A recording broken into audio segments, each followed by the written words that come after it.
हमारे धर्म ग्रंथों के अनुसार गणेश चतुर्थी को चंद्र दर्शन नहीं करने चाहिए, क्योंकि इस रात्रि को चंद्र दर्शन करने से झूठे आरोप लगते हैं। इस संबंध में हमारे धर्म ग्रंथों में 2 कथाएं हैं। पहली कथा यह बताती है कि चंद्र दर्शन क्यों नहीं करना चाहिए, जबकि दूसरी कथा को सुनने से भूलवश हुए चंद्र दर्शन का दोष नहीं लगता है। भगवान गणेश को गजमुख लगाया गया तो वे गजवदन कहलाए और माता पिता के रूप में पृथ्वी की सबसे पहले परिक्रमा करने के कारण अग्रपूज्य हुए। सभी देवताओं ने उनकी स्तुति की, पर चंद्रमा मंद मंद मुस्कुराता रहा। उसे अपने सौंदर्य पर अभिमान था।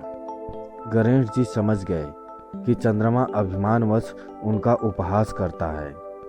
क्रोध में आकर भगवान श्री गणेश ने चंद्रमा को श्राप दे दिया कि आज से तुम काले हो जाओगे। चंद्रमा को अपनी भूल का एहसास हुआ।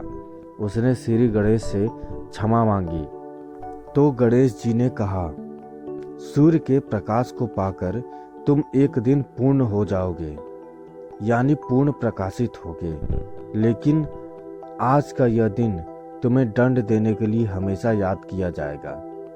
इस दिन को याद कर कोई अन्य व्यक्ति अपने सौंदर्य पर अभिमान नहीं करेगा।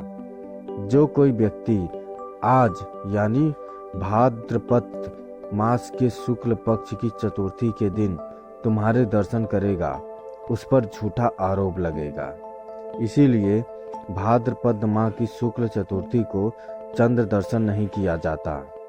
एक दिन सत्राजीत नाम के एक यदुवंशी ने सूर्य भगवान को तब से प्रसन्न कर समयंतक नाम की मणि प्राप्त की थी। वह मणि प्रतिदिन स्वर्ण प्रदान करती थी। उसके प्रभाव से पूरे राष्ट्र में रोग, अनावृष्टि यानी बरसात ना होना, सर्प, अग्नि, चोर आदि का डर नहीं रहता था। एक दिन सत्राजीत राजा उग्रसेन के दरबार में आया। वहां श्री कृष्ण भी उपस्थित थे। श्री कृष्ण ने सोचा कि कितना अच्छा होता यह मणि अगर राजा उग्रसेन के पास होती। किसी तरह यह बात सत्राजीत को मालूम पड़ गई, इसलिए उसने मणि अपने भाई प्रसेन को दे दी। एक दिन प्रसेन जंगल गया। वहां सिंह ने उसे मार डाला। जब वह वापस नहीं लौटा तो लोगों ने यह आशंका उठाई कि श्री कृष्ण उस मणि को चाहते थे, इसलिए प्रसेन को मारकर उन्होंने ही वह मणि ले ली होगी। लेकिन मणि सिंह के मुंह में रह गई। जामवंत ने शेर को मारकर मणि ले ली। जब श्री कृष्ण को यह मालूम पड़ा कि उन पर झूठा आरोप लग रहा है, तो वे सच्चाई की तलाश में जंगल गए।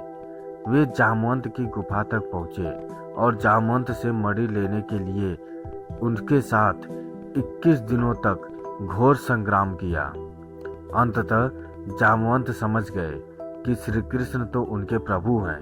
त्रेता युग में श्री राम के रूप में वे उनके स्वामी थे।